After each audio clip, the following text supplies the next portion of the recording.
When Rockstar made his debut in 2012, many of the older fans were outraged. Everything about the new look of their childhood character was frowned upon. It was seen as the end of the golden era for the company. Not only did fans become angry, but parent and adult alike didn't exactly fall in love with the new mouse at first glance. Like said many times before, Rockstar is practically a completely new character and almost fully erases the existence of Avenger.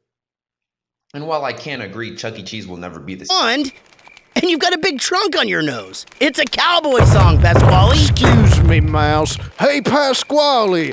Come on, we're late for the cowboy convention.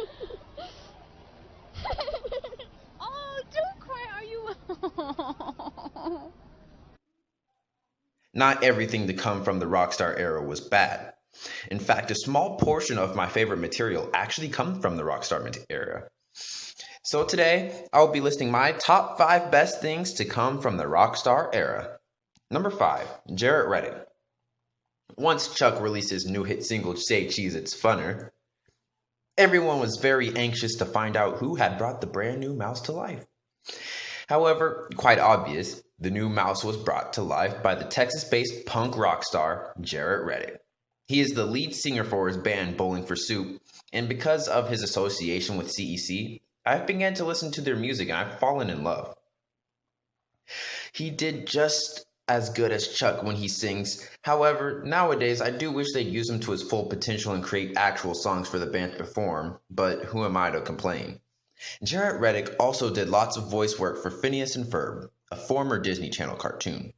He sang the theme song for the cartoon, and even had his own band in the show named Love Handle. Neat.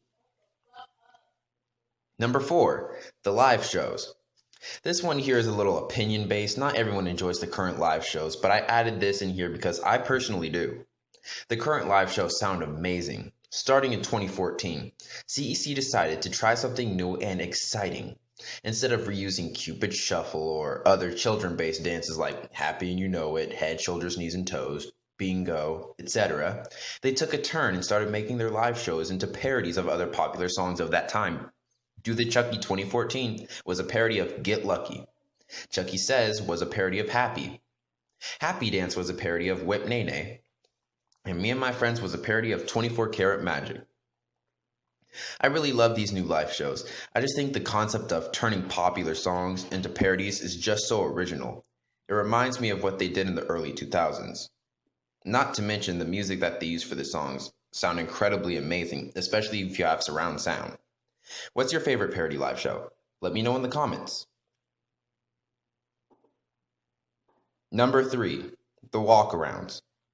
The team that designed the current walkarounds did an outstanding job at making it look like the CGI, Chuck E. Cheese counterpart. It looks realistic but not too lifelike, so it doesn't come off as creepy. It looks very cute. It almost looks like a fursuit maker made it. It does a very good job at following the one-size-fits-all rule for all cast members.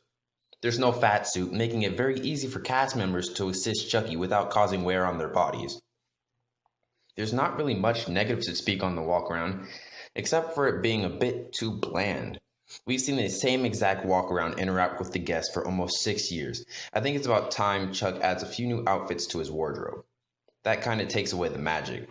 As a kid, I would wait outside of Chuck E. Cheese's door and wonder what the outfit would be coming out in. He didn't spam the Avenger outfit all the time. Sometimes he wore his tuxedo, other times he wore his sports outfit. Heck, on other occasions, he'd even walk around in his cool Chuck outfit. However, I only have about one memory as a kid seeing him in that outfit. My point is, Chuck should try shaking it up every now and then. But who knows? Maybe someday in the future, Chuck might be getting a few outfits to choose from before each performance. Number 2, the countdowns. The countdowns we've seen over the past few years have included a wide variety of wacky and just plain out silly things to them. Whether it just be as simple as paint dripping down a wall, or a story about an overslept owl who needs to make it to Chuck E. Cheese's on time, we never seem to be disappointed with the countdowns. While the current countdowns don't consist much of anything rather than Michael Hill in the green room set counting down each minute, I'm sure CEC will think of another funny and cute little countdown for Chuck's live performances in the future. Number 1, his design. When I first heard about the news of CEC switching over to CGI for Chuck's makeover, I was scared. I thought they would ruin his design and make him into something visually unappealing. However, when I saw him bouncing around on the TV commercials, I fell in love. His body proportions, the way that his ears bounce, he had a tail again. He more resembled a mouse, but still looked cute in the face, regardless of being CGI. Again, many of the older fans were devastated at the fact of him turning into a Rockstar mouse. But personally, I feel like there are so many possibilities for him now. Thanks for watching. I made this video on this topic specifically because of something that took place long ago. I made a post on my Instagram saying how much I didn't like Rockstar, and I was practically attacked for it. I made this to put it out there that I do not completely hate Rockstar, just the way he is currently headed. I must say that yes, I like his design, being that he is my profile picture. I do enjoy his voice actor, and I did enjoy most of, if not all, the early Rockstar material. Let me know your opinions on this. What would you do to improve the Rockstar era? Start a conversation below. Like always, like this video and be sure to subscribe if you haven't already.